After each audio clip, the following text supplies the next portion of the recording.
Bonjour et bienvenue dans cette nouvelle vidéo. Aujourd'hui, je te guide dans les 5 étapes d'une véritable métamorphose intérieure. Alors, si tu me découvres et que tu ne me connais pas encore, moi c'est Aurélie Riquebus, je suis thérapeute spirituelle et j'accompagne principalement des femmes dans leur cheminement spirituel. Je les aide à guérir leurs traumas, à prendre conscience et à donner du sens à leur schéma répétitif, à ce qui les bloque aujourd'hui. Ensemble, on chemine et on regarde dans toutes les couches de qui elles sont, qu'est-ce qui est là, et on libère, et on transmute, et on transforme, et on revit tout simplement, puisqu'on est plus aligné à soi-même. Donc c'est un véritable travail d'alchimie spirituelle, de profondeur, que l'on fait ensemble avec plein d'outils différents. Alors, si tu me regardes aujourd'hui dans cette vidéo, eh bien sache que je vais te parler des 5 étapes pour moi, qui font partie justement d'une transformation. Peut-être que si tu regardes cette vidéo, c'est que tu as envie d'évoluer, tu as envie de changer, tu as envie de te libérer, mais voilà, tu sais pas trop par quoi commencer, voire même tu sais pas même si tu as déjà commencé, même sans t'en rendre compte finalement. Donc, je vais te parler, moi, des 5 étapes que je vois, aussi bien pour moi, pour ma propre transformation, mais aussi chez mes clientes. Donc souvent, la première étape, eh bien, ça va être une sorte d'appel, tu vois, tu vas ressentir une sorte d'inconfort. D'un seul coup, il y a un truc qui fait putain, mais en fait, je peux plus continuer comme ça, c'est pas possible. Là, souvent, ce que j'appelle le déclic, c'est un choc, c'est un appel, ça peut être un moment de crise, un moment de vide. Tu sens qu'il y a un truc qui va pas, mais tu n'arrives pas trop à l'expliquer, tu n'arrives pas trop à donner du sens. Souvent, j'utilise cette métaphore de la balance avec mes clientes, c'est que ton mental, il met en place des comportements, ces fameux masques, qui, au moment où ton mental l'a enregistré, c'était profondément aidant. Ça t'a aidé, ça t'a sauvé d'une situation, ça t'a permis de continuer d'avancer. Sauf qu'il continue de vibrer là-dessus, et en fait, plus tu vas agir dans ce comportement-là, et plus ça va créer un désalignement, parce que ce comportement, il était peut-être valable à l'instant T, mais il l'est plus après. C'est pour ça qu'on parle toujours de l'instant présent. Et le mental, il sait pas être dans l'instant présent. Donc, il ne fait que rejouer les choses du passé. Et on a besoin de lui, on a besoin de ça pour comprendre que le premier comportement, en fait, finalement, on aurait pu s'en passer et faire autrement, mais c'est justement tout ce processus et ce chemin qui nous permet de guérir ces fameuses blessures. Et pour ça, eh bien, on a besoin que la balance soit déséquilibrée, c'est-à-dire que le fameux, quand tu fais tu sais, parfois tu as fait un comportement et tu dis putain, mais je comprends pas pourquoi je fais ça, ça m'aide pas. Mais parce qu'en général, quand tu le fais, il y a un peu un ouf au début qui permet de camoufler certainement une émotion. Bien souvent, c'est ça. Et donc ce fameux ouf, donc ce fameux truc qui fait que dans ton mental, il dit ok, super, ce comportement, il est toujours aidant, on reste là-dedans. Mais plus tu vas les enchaîner, et plus tu vas te rendre compte que le ouf, il est toujours là, mais qu'en fait, il y a des conséquences pas ouf du tout à long terme, et puis après c'est à moyen terme, et puis parfois c'est à court terme, et puis parfois c'est à très très court terme, et qu'en fait tu te rends compte que ça t'aide plus du tout. Et bien c'est cette balance qui se déséquilibre, c'est-à-dire que tous ces comportements, toutes ces fois où tu vas vibrer sur la même fréquence, et bien ça remplit la balance, ça remplit la balance, ça remplit la balance, et à un moment donné c'est à l'équilibre, et c'est là en général où tu sens que il y a un truc, et là c'est cette fameuse goutte d'eau qui fait déborder le vase, d'un seul coup il y a une dernière action derrière un truc, et là ça fait peser. De l'autre côté, il y a un truc, il y a une bascule qui s'opère à l'intérieur de toi, et c'est ça où tu ressens, mais là, ça ne m'aide plus du tout, ça y est. Parce que ça m'aidait un petit peu, et là, ça m'aide pas, ça y est, ça bascule de l'autre côté, c'est plus du tout équilibré en fait. Donc, c'est ça ce fameux déclic où tu ressens que non, mais là, c'est plus possible, je ne peux plus continuer comme ça. Et tu avais besoin que cette balance se remplisse pour qu'elle ne soit plus à l'équilibre avec quand même ce fameux ouais, mais quand même ça m'aide un petit peu, et ça me fait ouf, et ça me fait ne pas sentir cette émotion désagréable, et je préfère pour le moment.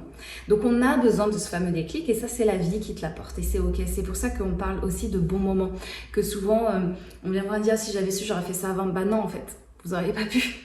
Si vous venez à ce moment-là, c'est que c'était le bon moment, et c'était ce moment-là, et c'est tout. La deuxième étape maintenant, c'est la descente. Une fois que tu as compris ça, c'est que tu vas plonger en fait dans tes blessures, dans tes peurs, dans tes ondes. Alors voilà, ça brasse, mais c'est nécessaire. Il y a des prises de conscience, tu vas mettre des mots, tu vas réaliser ce qui bloque, c'est inconfortable, mais c'est vraiment essentiel. Et donc c'est là où il y a ce travail, pas juste de prise de conscience, mais de libération, et on va creuser dans les profondeurs, et on va vraiment aller libérer l'énergie qui faisait que tu agissais justement comme ça. pour que tu n'aies plus besoin d'agir comme ça et que ça va se faire spontanément et naturellement surtout. Ensuite, la troisième étape, c'est une sorte de réintégration. C'est-à-dire que ça y est, là, tu as vu, tu as écouté tes pardons, tu as vu qu'il y avait quelque chose, tu as libéré les émotions qui étaient associées et là, tu commences du coup à faire la paix. C'est-à-dire que tu vas réintégrer, réunir ces parties blessées en toi. Les parts d'ombre, c'est pas des trucs à rejeter, c'est au contraire des choses à faire revenir à l'intérieur de soi. C'est pour ça qu'elles étaient dans l'ombre. Donc, c'est comme si tu allais récupérer ton pouvoir. Tu récupères des petits bouts de toi qui étaient fractionnés, fragmentés parce que ça faisait mal. Mais du coup, c'est des parties de toi, donc il manque des morceaux. Comme un puzzle, tu récupères un petit peu et tu commences à t'aimer vraiment dans toute ta dimension, dans toutes les facettes de ton diamant. Et c'est là où il y a vraiment besoin d'être accompagné parce que souvent on pourrait se dire que ça y est, c'est bon, mais après c'est qu'est-ce que tu vas faire avec ce nouveau corps qui va être important. Et c'est ce que l'on voit d'ailleurs dans la partie numéro 4, dans cette étape numéro 4 qui est donc la renaissance. C'est-à-dire que ça y est, il y a quelque chose de nouveau qui émerge. Tu vois, à ce moment-là, souvent, c'est à ce moment-là quand mes clientes viennent en cabinet, c'est là où elles rentrent chez elles, mais où du coup, il y a besoin justement de cette renaissance et il y a une nouvelle version d'elle-même qui émerge, qui est plus alignée, qui est plus libre, plus vraie. Souvent, elles se disent « je me sens plus légère ». C'est vraiment une libération, c'est dingue. Il y a plus d'ouverture, je le sens dans mon corps, c'est génial. Et donc, il y a besoin de ce temps aussi pour vivre cette renaissance, pour vivre cette légèreté, parce que c'est ça aussi qui va aider ton mental à apprivoiser ce moment, à se dire « ok, c'est pas dangereux, ok, on va continuer de faire ça, ok, en fait, finalement, c'est un confortable chemin, mais en fait, la libération que ça procure derrière, c'est tellement génial que j'en veux encore. » C'est ça, cet effet un peu presque drogue parfois. Voilà, moi je sais quand je vais voir ma thérapeute, je suis trop contente, c'est qu'est-ce que je vais libérer, j'ai besoin de ce shoot de légèreté et de libération. Et puis la cinquième et dernière étape, c'est l'incarnation.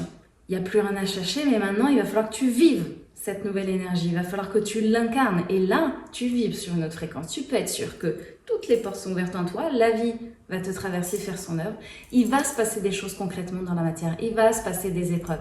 Et là, parce qu'il y a besoin d'un temps d'intégration, pour incarner tout ça dans tous tes corps, ça prend en général au minimum 3 semaines.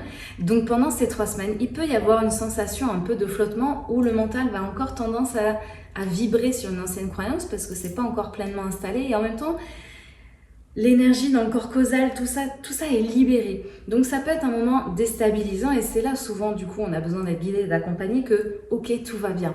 Mais il va falloir montrer et enregistrer et montrer à ton cerveau c'est qui la vraie moi, comment est-ce que j'ai envie d'agir maintenant que j'ai libéré ces couches qui ne me convenaient plus.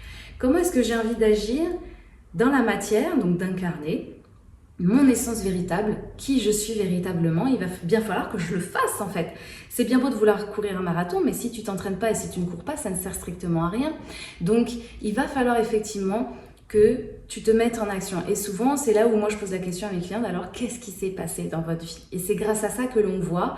Voilà, souvent elles me disent, j'ai fait ça, c'était pas facile, hein, mais je me suis surprise à dire telle chose, tel machin, et puis ça a enclenché ça dans la matière, enfin les conséquences. Voilà, tout est une question d'intention. Donc quand l'intention de l'action est juste alignée, quand elle part du cœur, vous pouvez être sûr que la conséquence l'est. Et une autre personne qui aurait fait la même action, mais en partant du mental, ça n'aurait pas donné les mêmes conséquences. C'est pour ça que peu importe ce que l'on fait dans la matière, c'est pour ça qu'on dit qu'on ne peut pas juger les autres, c'est d'où est-ce que ça part qui compte. Et c'est ça, cette incarnation, cette dernière étape, qui a besoin ensuite de se mettre en mouvement avec cette nouvelle journée, il y a besoin de l'incarner. C'est ce que moi je propose à mes clientes comme des actes de rééducation, avec des petites choses qui peuvent sembler bateaux, banales, mais c'est justement dans ces petits pas, dans ces petits gestes, dans ces petites actions qu'on montre à la vie, regarde, j'ai compris, j'ai retourné mon énergie en séance, je l'ai fait d'un point de vue spirituel, énergétique, tout ça, émotionnel, et maintenant, physiquement, avec mon corps, dans la matière, je vais montrer que je vis sur cette nouvelle fréquence et c'est ça que je veux incarner. Et cette étape, souvent, elle est oubliée. Et donc, c'est important vraiment de conjuguer tout ça, en fait, de fusionner tout ça, parce que oui, on est des êtres spirituels, mais on est des êtres humains. Donc, il y a besoin d'incarner les choses. Et ça, c'est vraiment très, très important. Alors, si tu as envie, justement, de vivre ce processus, peut-être même que tu l'as certainement déjà vécu. Encore une fois, on n'a pas toujours besoin de thérapeute pour guérir des choses dans nos vies, mais peut-être que Ces mots-là posés vont te parler par rapport peut-être à des choses que tu as déjà vécues. Et peut-être que tu as besoin d'aide pour incarner ça et pour vivre ça dans d'autres thématiques de ta vie, dans d'autres blocages de ta vie. Et que tu te demandes justement, est-ce que c'est le bon moment pour moi de faire ça? Eh bien, sache que j'ai créé un guide qui t'est offert, un guide PDF. Tu peux le télécharger, le lien est dans la description de la vidéo. C'est les 5 signes que tu es prête pour un mentorat spirituel. Dedans, tu as un quiz pour savoir si c'est le bon moment pour toi justement. Donc je t'invite à le télécharger. Et puis si tu as des questions, si tu as envie de rebondir sur la vidéo, n'hésite pas à m'écrire en commentaire. Tu peux évidemment liker et partager la vidéo. Ça c'est cool pour moi parce que ça montre à l'algorithme que ma vidéo est plutôt sympa. Et donc il va la montrer à plus de monde et donc ça aide aussi plus de monde. Donc ça, ce serait chouette. Et puis évidemment, je t'invite à t'abonner à la chaîne. Comme ça, tu auras la notification dès que des prochaines vidéos sortiront. En général, il y en aura une tous les jours là durant le mois de juillet, ce mois spécial, où je te parle justement de comment est-ce que j'accompagne et donc de mon mentorat spirituel. Merci de m'avoir écouté jusqu'au bout. N'hésite pas à me dire dans quelle étape peut-être toi tu te trouves en ce moment. Et puis je te dis du coup à très bientôt pour une prochaine vidéo. Salut, salut!